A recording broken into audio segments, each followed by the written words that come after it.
بندہ اپنے رب کو کہتا ہے میرا رب وہ ہے جو ہر کمی سے پاک ہے، تو میرا مولا اتنا خوش ہوتا ہے جس کی کوئی بے پناہ خوش ہوتا ہے. اسی لیے ہر جگہ سبحان رکھا گیا، جہاں جہاں اہم موقع آئے وہاں سبحان رکھا گیا.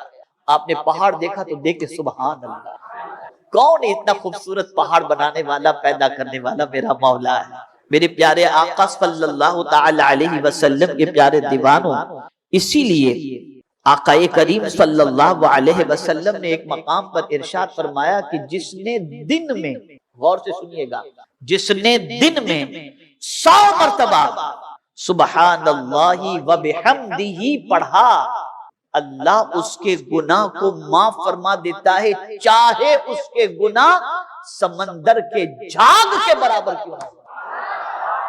100 مرتبہ دن میں اگر کسی نے پڑھا سبحان اللہ و بحمدہ. میرے پیارے آقا صلی اللہ تعالی علیہ وسلم کے پیارے دیوانوں، اسی طریقے سے ایک اور مقام پر آقا کریم صلی اللہ علیہ وسلم نے ارشاد فرمایا جو شخص یہ پڑھے سبحان اللہ العظیم و بحمدہ تو اللہ تعالیٰ جنت میں اس کے لیے ایک درخت لگا دیا. اور بخاری کی آخری حدیث کے اندر اسی کلمات کا تذکرہ کیا گیا. کیا؟ کلمتان خفیفتان علی اللسان حبیبتان الی الرحمن. وہ کیا ہیں؟ ثقیلتان فی المیزان. وہ کیا ہیں؟ تو فرمایا گیا سبحان اللہ و بحمدہ. وہ دو کلمے جو اللہ کو بہت محبوب ہیں، زبان پر ہلکے، میزان پر بھاری.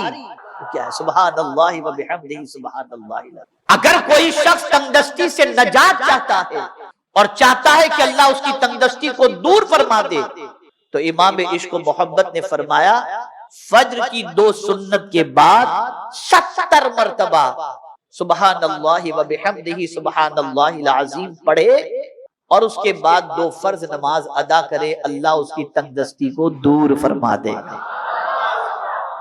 میرے پیارے آقا صلی اللہ تعالی علیہ وسلم کے پیارے دیوانوں، تو آپ نے تسبیح کے بارے میں سماعت فرمایا کہ سبحان اللہ یہ کتنی عظمت والی تسبیح ہے اور کتنی عظمت والا کلمہ ہے. میرے پیارے آقا صلی اللہ تعالی علیہ وسلم کے پیارے دیوانوں، آج کے اعلان میں آپ نے یہ بھی آپ نے پڑھا ہوگا کہ معجزہ کسے کہتے ہیں. یہ تقریباً مسلمانوں کو اس کے بارے میں معلوم نہیں ہے. ہاں معجزہ، ماشاءاللہ سرکار کا معجزہ صلی اللہ علیہ وسلم، بس یہ ہو گیا. معجزہ کسے کہتے ہیں اس کو سمجھو گے نا تو اس کے بعد سرکار صلی اللہ علیہ وسلم کی عظمت بھی آپ کو سمجھ میں آئے گی. میرے پیارے آقا صلی اللہ تعالی علیہ وسلم کے پیارے دیوانوں، علامہ تفتازانی رحمت اللہ تعالی علیہ معجزے کی تعریف میں لکھتے ہیں معجزہ کسے کہتے ہیں اس کے بارے میں، ایسا کام جو خلاف عادت ہو. کیا ہو؟ بولیے. جو خلاف عادت ہو اور ایسے شخص کے ہاتھ سے ظاہر ہو جو نبوت کا دعویٰ کرے اور منکرین کو، یعنی دعویٰ کون کرے؟ اس فعل کے حوالے سے جو خلاف عادت ہو رہا ہے اس کا دعویٰ کرنے والا کون ہو؟ نبی ہو. اس کا دعویٰ کرنے والا کون ہو؟ نبی ہو. لیکن اس دعوے کا اگر کوئی انکار کرتا ہے تو نبی اس کو چیلنج کرتے ہیں کہ تو ایسا ہی کام کر کے بتا دے، اور اگر وہ نہیں بتا سکتا تو اسی کو کہتے ہیں معجزہ. خلاف عادت، انگلی سے پانی کے چشمے جاری کرنا ہے کسی میں طاقت؟ انگلیاں تو سب کی ہیں لیکن انگلیوں سے پانی کے چشمے ہر کوئی تو جاری نہیں کر سکتا. درخت کو بلاؤ دوڑتا ہوا آ جائے، یہ کوئی کر سکتا ہے؟ نہیں کر سکتا. پانی کھاری ہے، لو آب دہن ڈال دیا میٹھا ہو گیا، کوئی کر سکتا ہے؟ ارے حد تو یہ ہے کہ کنکری کو کہہ دے تو کلمہ پڑھ لے، کوئی کر سکتا ہے؟ نہیں کر سکتا. نبی معجزہ دکھاتے ہیں اور اس لیے دکھاتے ہیں تاکہ جو دعوت وہ دے رہے ہیں اس دعوت کو دنیا قبول کرے، اور جو خود کے بارے میں دعویٰ کرتے ہیں کہ میں اللہ کا نبی ہوں اس رسول اعظم صلی اللہ علیہ وسلم یا اس نبی کی نبوت کا وہ اقرار کرے. تو میرے پیارے آقا صلی اللہ علیہ وسلم کے پیارے دیوانوں، کسی منکرین کے اندر نبی کے معجزے کے جواب دینے کی طاقت نہیں ہوتی اور وہ اس سے عاجز ہوتا ہے. اسی لیے نبی سے صادر ہونے والے خلاف عادت کام کو معجزہ کہا جاتا ہے۔ معجزہ یہ عاجز سے بنا ہے، عاجز کر دینے والا، عاجز کر دینے والا۔ سب مل کر کے تمہارے میں طاقت ہو تو کر کے بتا دو، کوئی نہیں کر سکتا، لیکن مصطفیٰ زمین سے اشارہ کریں تو چاند کے 2 ٹکڑے ہو جائیں۔ ہے کسی میں طاقت؟ تو عاجز آ جائے۔ تو رسول اعظم صلی اللہ علیہ وسلم کے کئی معجزات ہیں، ان میں سے 2 بڑے معجزے، ایک ہے معجزہ قرآن، یہ ایسا عظیم معجزہ ہے کہ کل بھی اس کا جواب کسی کے پاس نہیں تھا اور آج بھی اس کا جواب کسی کے پاس نہیں ہے۔ رب نے فرمایا پورے قرآن کی طرح پورا قرآن نہیں، سورت کی طرح ایک سورت نہیں، ایک آیت جیسی آیت ہی لا کر کے بتا دو۔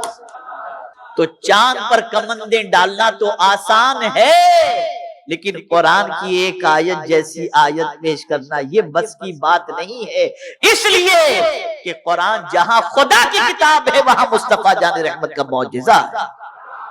میرے پیارے آقا صلی اللہ تعالی علیہ وسلم کے پیارے دیوانوں، معجزے کی 2 قسمیں ہیں، ایک حسی ہے اور ایک عقلی ہے۔ حسی کسے کہتے ہیں تھوڑا سمجھئے گا، ہے حواس خمسہ جو اپنے ہیں نا، حواس خمسہ سمجھتے ہیں، یہ بھی ایک مسئلہ ہے جس کو سمجھنے کے لیے بھی سمجھ چاہیے۔ حواس خمسہ جس کو محسوس کیا جا سکے وہ 5 چیزیں، آنکھ، کان، زبان، آدمی اس سے محسوس کر لیتا ہے۔ آپ کی زبان پر کوئی چیز کڑوی ہے یا میٹھی، ذائقے سے آپ محسوس کریں گے کہ نہیں؟ آپ بتائیے، آپ ذائقہ جیسے ہی آپ وہ چیز منہ میں رکھیں گے تو ذائقہ آپ کو بتا دے گا، تو آپ اس سے محسوس کرتے ہیں۔ یہ 5 چیزیں جس کو حواس خمسہ کہتے ہیں، ٹھیک ہے نا؟ تو یہ حواس خمسہ جو ہیں، سونگھنا، چکھنا، دیکھنا، یہ ساری چیزیں جو ہیں میرے پیارے آقا صلی اللہ تعالی علیہ وسلم کے پیارے دیوانوں، تو ایک ہے حسی اور ایک ہے عقلی۔ حسی محسوس کیا جائے اور عقلی سمجھا جائے۔ جیسے قرآن اللہ کے رسول صلی اللہ علیہ وسلم کا معجزہ ہے، تو یہ عقل کے ذریعے اپیل کی جا رہی ہے کہ اگر تم میں طاقت ہو تو ایک آیت جیسی آیت لا کر کے بتا دو، نہیں بتا سکتے، یہاں تم عاجز آ گئے۔ اسی طریقے سے تمہاری عقل کا امتحان ہو رہا ہے، اور وہ کیا ہے؟ پلک کے جھپکتے رات کے مختصر سے حصے میں اتنا لمبا سفر کر کے آئے کوئی، یہ بتا دی۔ یہ عقل کو اپیل کی جا رہی ہے، یہ کوئی نہیں کر سکتا، اور بظاہر یہ عقل میں آنے کے لیے ذرا مشکل بھی ہے۔ اس دور کے زمانے کے، اس دور کے لوگوں کے لیے یہ مشکل تھا، لیکن اس وقت نبی کو سمجھنے والا، اس کی عظمت کو سمجھنے والا بھی موجود تھا، جس نے اقرار کر کے کہہ دیا ارے یہ تو کچھ بھی نہیں، اس سے زیادہ میرے نبی کہے تو میں ماننے کے لیے۔ میرے پیارے آقا صلی اللہ تعالی علیہ وسلم کے پیارے دیوانوں، امام اعظم ابو حنیفہ رحمۃ اللہ تعالی علیہ نے اپنے بیٹے سے ارشاد فرمایا کہ بیٹے میں تمہیں ام الاحادیث نہ بتاؤں، یعنی ساری حدیثوں کی جو جڑ ہے وہ تمہیں نہ بتاؤں؟ اور اس کے بعد امام اعظم ابو حنیفہ علیہ الرحمٰن نے فرمایا بیٹے 5 لاکھ حدیثوں میں سے میں نے تمہارے لیے 5 حدیثوں کو جمع کیا ہے، اور اگر ان 5 حدیثوں پر تم کاربند رہے تو دنیا آخرت دونوں سنور جائے گی۔ ان میں سے پہلی چیز جس کو امام شافعی رحمۃ اللہ تعالی علیہ 1/3 دین فرماتے ہیں، وہ یہ حدیث ہے انما الاعمال بالنیات، عمل کا دار و مدار نیت پر ہے، یعنی نیت کی درستگی۔ آپ اس سے پہلے کئی مرتبہ نیتوں کے بارے میں سن چکے ہیں اور جانتے ہیں کہ نیت دل کے ارادے کا نام ہے، لیکن کیا ارادہ؟ اس کو قرآن نے مینشن کیا ہے، اور اسی آیت کی تلاوت کا میں نے شرف حاصل کیا۔ اللہ عز و جل حضور صلی اللہ علیہ وسلم سے ارشاد فرماتا ہے وَلَا تَطْرُدِ الَّذِينَ يَدْعُونَ رَبَّهُمْ بِالْغَدَاةِ وَالْعَشِيِّ يُرِيدُونَ وَجْهَهُ، اور دور نہ کرو انہیں جو اپنے رب کو پکارتے ہیں صبح و شام۔ کیوں پکارتے ہیں؟ اس کی رضا چاہتے، یعنی ایک ہی مقصد ہے صبح و شام اللہ کو پکارنے کا، اور وہ مقصد صرف ایک ہے، وہ یہ ہے کہ ہمارا رب ہم سے راضی ہو جائے۔ یہاں بتانا مقصود یہ ہے کہ کوئی بھی کام، نیت کے حوالے سے 2 معنی ہوتے ہیں۔ ایک تو نیت ایک چیز کو دوسری چیز سے جدا کرنے کے لیے ہوتی ہے۔ مثال کے طور پر ہم سنت ادا کر رہے ہیں تو ہم نے سنت کی نیت کی، لیکن ہم ایک ساتھ میں ظہر کی 12 رکعتوں کی نیت نہیں کر لیتے کہ نیت کرتا ہوں میں ظہر کی 12 رکعتوں کی، نہیں، 4 کی کرتے ہیں، پھر 4 کی کرتے ہیں، پھر 2 کی کرتے ہیں، پھر 2 کی کرتے ہیں۔ تو اب یہ نیت کی وجہ سے سنت الگ ہو گئی، فرض الگ ہو گئی، سنت الگ ہو گئی، نفل الگ ہو گئی۔ تو دل کے ارادے کو بھی نیت کہتے ہیں، لیکن ایک نیت کا معنی یہ ہوتا ہے کہ تمہارے عمل کے اندر فصل پیدا کر دے، جدائی پیدا کر دے۔ جیسے ایک ہوتا ہے رمضان کا روزہ اور ایک ہوتا ہے عاشورے کا روزہ، دونوں کے روزے کی نیت الگ ہے، الگ سے مراد ایک فرض روزہ ہے، ایک نفل روزہ ہے۔ اسی طریقے سے میرے پیارے آقا صلی اللہ علیہ وسلم کے پیارے دیوانوں، ہم اللہ کے نام پر دیتے ہیں اور اس کی رضا کے لیے دیتے ہیں، تو ایک ہم زکوٰۃ دیتے ہیں تو زکوٰۃ کی نیت جدا ہوتی ہے، صدقہ نافلہ کی نیت ہماری جدا ہوتی ہے۔ تو یہاں یہ چیز ہم کو سمجھنا ہے، امام نووی رحمۃ اللہ تعالی علیہ نے بڑے اچھے انداز میں اس کو واضح فرمایا ہے کہ عبادت کو ایک دوسرے سے علیحدہ کرنا، جیسے نماز ظہر کو عصر سے، صیام رمضان کو دیگر روزوں سے، یا عبادات اور عادات کے مابین فرق کرنا، جیسے غسل جنابت کو ٹھنڈک حاصل کرنے یا صفائی ستھرائی کے مقصد سے کیے جانے والے غسل سے جدا کرنا وغیرہ، اس نیت کے بارے میں زیادہ تر فقہا گفتگو کرتے ہیں، یعنی جدا کرنے کے حوالے سے، جیسا کہ میں نے عرض کیا۔ لیکن اسی کے ساتھ ساتھ نیت کا ایک معنی جو لغوی اور عرفی ہے وہ یہ ہے کہ ایسا مکمل ارادہ جو پختہ عزم اور قصد کو شامل ہو، جو فعل سے ملا ہو، یعنی ارادے کے معنی بعد اس کے کرنے کا عزم، یعنی ابھی ہم نے نیت کی لیکن کریں گے 10 سال کے بعد نہیں۔ نیت مطلب یہ ہے کہ آپ نے جس کام کا ارادہ کیا وہ کام آپ کی نیت کے فوراً بعد ہونا چاہیے۔ اسی لیے آپ دیکھیں روزے کی نیت، آپ عمرے کی نیت، آپ حج کی نیت، آپ زکوٰۃ کی نیت، ایسا نہیں کہ حج کو جانا ہے آپ کو 15 دن کے بعد اور حج کی نیت ابھی آپ کریں۔ نیت مطلب احرام پہن کر جو حج کی نیت کی جاتی ہے، نویت الحج اللہم انی ارید الحج، یہ احرام پہننے کے بعد اور جیسے ہی نیت کر لی فوراً لبیک کہنا ہم نے شروع کر دیا۔ تو نیت کا ایک مطلب یہ ہوتا ہے کہ جو ارادہ آپ نے پختہ کر لیا اس کے بعد وہ عمل فوراً ہو، اس کو بھی عرف کے اندر نیت کہتے ہیں۔ اور میرے پیارے آقا صلی اللہ تعالی علیہ وسلم کے پیارے دیوانوں، اب میں آپ کو نیت کی اہمیت بتاتا ہوں۔ نیت کی کیا اہمیت ہے؟ امام غزالی رحمۃ اللہ تعالی علیہ فرماتے ہیں کہ یاد رکھیں اہل بصیرت پر یہ بات ظاہر ہو چکی ہے، غور سے سنیے گا، تصوف کی بات ہے، ذہن میں بٹھانے کی بات ہے۔ اہل بصیرت پر یہ بات ظاہر ہو چکی ہے کہ سوائے عابدوں کے ساری مخلوق ہلاک کی شکار ہے، سوائے عابدوں کے، عابدوں کے علاوہ دنیا میں جتنی بھی مخلوق ہے سب ہلاکت کی شکار ہے۔ لیکن سارے عابدوں کا ذکر نہیں کیا، پھر اس سے الگ کیا امام غزالی نے، اور عابدوں میں سے بھی وہ بچتے ہیں جو عالم ہوں، سارے عابد بچ نہیں پاتے، عابدوں میں سے بھی وہ بچتے ہیں جو عالم ہوں، اور عالم بھی سب نہیں بچ پاتے، فرماتے ہیں عالم میں بھی وہ بچتے ہیں جو مخلص ہوں، اور مخلص لوگ بڑے ہی خطرات کے شکار ہیں، جو مخلص ہوں گے نا وہ بڑے خطرات کے شکار ہوں گے۔ آپ سوچیں گے یار پیور آدمی خطرے کا شکار کیسے؟ تو آپ کو سمجھاؤں، آپ کی نیت اچھی ہے لیکن کبھی وسوسہ آ گیا، کبھی شیطان نے کوئی بات دماغ کے اندر ڈال دی۔ مثال کے طور پر میں آپ کو بتاؤں، ایک بزرگ 30 سال سے نماز با جماعت ادا کرتے اور اس میں تکبیر اولیٰ بھی 30 سال تک ان کی مس نہیں ہوئی۔ اب آپ اندازہ لگائیں کتنے بڑے عابد ہوں گے اور کتنے بڑے عالم ہوں گے۔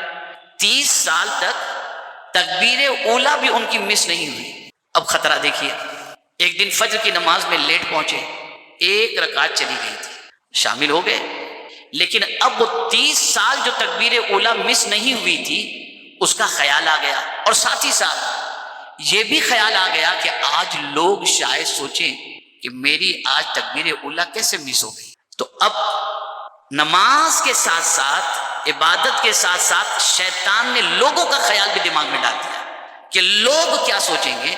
بس فوراً اللہ عز و جل نے ان کی رہنمائی فرمائی اور اس کے بعد انہوں نے توبہ کی کہ گویا میرے ذہن میں یہ بات بھی تھی کہ 30 سال سے میں جو تکبیر اولیٰ کے ساتھ نماز پڑھ رہا ہوں تو خدا بھی دیکھ رہا ہے اور بندے بھی دیکھ رہے ہیں، یہ بندے کیسے درمیان میں آ گئے؟ میں تو خدا کے لیے نماز پڑھ رہا تھا، لیکن آج یہ خیال آ گیا اب یہ 30 سال کی نمازوں کو میں دوبارہ ادا کروں، اور پھر انہوں نے 30 سال کی نماز دہرائی۔ آپ یہ نہ سمجھیں کہ عبادت تو ریاضت والے اور پڑھے لکھے خطرے میں نہیں ہے، بہت خطرات ہیں ان کے لیے، بہت خطرات ہیں۔ اور چونکہ آپ دعوت کی فیلڈ سے تعلق رکھتے ہیں، پڑھنے پڑھانے کی فیلڈ سے تعلق رکھتے ہیں، تو اس چیز کو ذہن میں رکھنا ہے، بالکل اس چیز کو دماغ میں رکھنا ہے کہ اللہ کی رضا کے اندر کوئی دوسری چیز شامل نہ ہونے پائے۔ حضرت حسن بصری علیہ الرحمہ کا واقعہ ہے، یا حضرت بایزید بستامی علیہ الرحمہ کا، فرماتے کئی سالوں سے میں کوشش کر رہا ہوں کہ میں ایسی 2 رکعت پڑھوں جس میں کسی اور کا خیال ہی نہ آئے، لیکن فرماتے ہیں بڑی مشکل سے کوشش کرتے کرتے کرتے کئی سالوں کے بعد ایسی 2 رکعت مجھے نصیب ہوئی جس میں خیال غیر سے میں بچا ہوا تھا۔ میرے پیارے آقا صلی اللہ علیہ وسلم کے پیارے دیوانوں، اگر ہم نے بہت عبادت کی، بہت دین کا کام کیا، بہت محنت و مشقت کی، لیکن کہیں سے بھی یہ خیال اللہ کی رضا کے علاوہ کا آ گیا، محنت برباد، فنش۔ اسی لیے اصلاح قلب کے احوال میں نیت کی درستگی کو مقدم رکھا گیا، نیت کی درستگی کو۔ اب تھوڑا اور سمجھاؤں گا تو بات انشاءاللہ العظیم مزید اچھی طریقے سے سمجھ میں آ جائے گی۔ آپ اور ہم جو بھی کام کرتے ہیں اسے کون دیکھتا ہے؟ دنیا دیکھتی ہے نا؟ نماز پڑھتے ہیں دنیا دیکھتی ہے، روزے رکھتے ہیں دنیا دیکھتی ہے، اب ماما شریف پہنتے ہیں دنیا دیکھتی ہے، تقریر کرتے ہیں دنیا دیکھتی ہے، نعت شریف پڑھتے ہیں دنیا دیکھتی ہے۔ اب یہ دل کی نیت کو درست کرنے کے حوالے سے اتنی تاکید کیوں؟ اس کی وجہ حضور صلی اللہ علیہ وسلم ارشاد فرماتے ہیں ان اللہ لا ينظر الى اجسادکم ولا الى صورکم ولكن ينظر الى قلوبکم واشار باصابعه الى صدره، مسلم شریف کی حدیث ہے۔ آقا کریم صلی اللہ علیہ وسلم ارشاد فرماتے ہیں اللہ تعالیٰ تمہارے جسموں کو نہیں دیکھتا، نہ تمہاری صورتوں کو دیکھتا ہے کہ تم کتنے پاورفل اور کتنے ہینڈسم ہو، نہیں، کتنے طاقتور ہو، تمہارا کتنا اچھا فگر ہے، اللہ اس کو نہیں دیکھتا۔ تو اللہ کیا دیکھتا ہے؟ لیکن اللہ تمہارے دلوں کی طرف دیکھتا ہے۔ کہاں دیکھتا ہے؟ دلوں کی طرف دیکھتا ہے۔ اور حضور صلی اللہ علیہ وسلم نے اپنی انگلیوں سے اپنے سینے کی طرف اشارہ فرمایا۔ یہاں سے یہ بات سمجھ میں آئی، بہت زبردست جملہ عرض کرنے جا رہا ہوں، اگر اس جملے کو انسان ذہن میں بٹھا لے تو زندگی بدل سکتی ہے۔ ہم جو دنیا دیکھتی ہے اسے تو بہتر کرنے کی کوشش کرتے ہیں، اور جو خدا دیکھتا ہے اسے بہتر کرنے کی کوشش نہیں۔ دنیا کیا دیکھتی ہے؟ ہمارا ظاہر دیکھتی ہے، اور اللہ کیا دیکھتا ہے؟ ہماری نیت دیکھتا ہے۔ ہماری نیتوں کو دیکھیں، دل کے ارادے کو دیکھیں۔ میرے پیارے آقا صلی اللہ علیہ وسلم کے پیارے دیوانوں، اس بات کو اچھی طریقے سے ذہن میں رکھیں کہ عبادت صرف ظاہری افعال کا نام نہیں ہے، بلکہ اصل مطلوب یہ ہے کہ بندہ اپنے دل کو بھی اللہ کے لیے خالص کر لے، دل کو بھی اللہ کے لیے کر لے۔ کچھ بھی ہم عبادت کرتے ہوں، دنیا سے کوئی ہماری توجہ یا لالچ نہیں ہونی چاہیے، ہمارا انٹینشن بس یہی ہو مولا تجھے راضی کرنے کے لیے میں کر رہا ہوں۔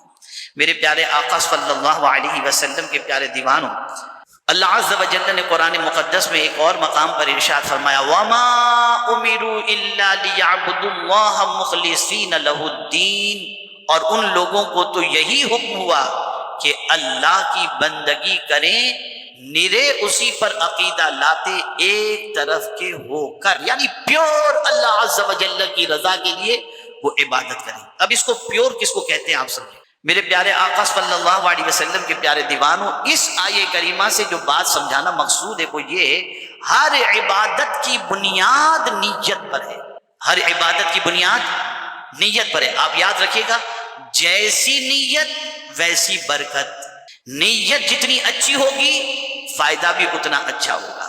اور یہ بات یاد رکھیں، بزرگان دین ارشاد فرماتے ہیں کہ تم انسان کی خوشی کے لیے یا انسان کو خوش کرنے کے لیے بہت ساری چیزیں کرتے ہو، وہ انسان خوش ہو کر کے تمہیں کیا دے دے گا؟ چند اچھے جملے کہہ دے گا، چند تمہاری خدمت کر دے گا۔ افسوس کی بات ہے اگر تم اللہ کو خوش کرنے کے لیے کرتے تو وہ دنیا سے بھی نواز دیتا اور آخرت کے بھی دولت سے نواز دیتا۔ اس آیت سے معلوم ہوتا ہے کہ ہر عبادت کی بنیاد نیت پر ہے، نیت کے بغیر عبادت بے روح ہو جاتی ہے۔ کتنا پیارا جملہ ہے، اللہ اکبر، کتنا پیارا جملہ ہے، اس کو بھی ذہن میں رکھنے جیسا ہے۔ نیت کے بغیر عبادت بے روح ہو جاتی ہے، یعنی ایک انسان کے جسم سے اگر روح نکل جائے تو اس جسم کی کوئی ویلیو نہیں ہوتی اسی طریقے سے عبادت سے اگر اچھی نیت نکل جائے تو وہ عبادت بھی کسی قیمت کی نہیں رہتی، بے روح ہو جاتی، بے روح ہو جاتی۔ اور وہ کیا نیت بے روح کر دیتی ہے؟ تو آگے فرمایا گیا اگر عبادت میں ریا، شہرت، دنیا طلبی یا لوگوں کو دکھانا شامل ہو جائے تو اخلاص ختم ہو جاتا ہے۔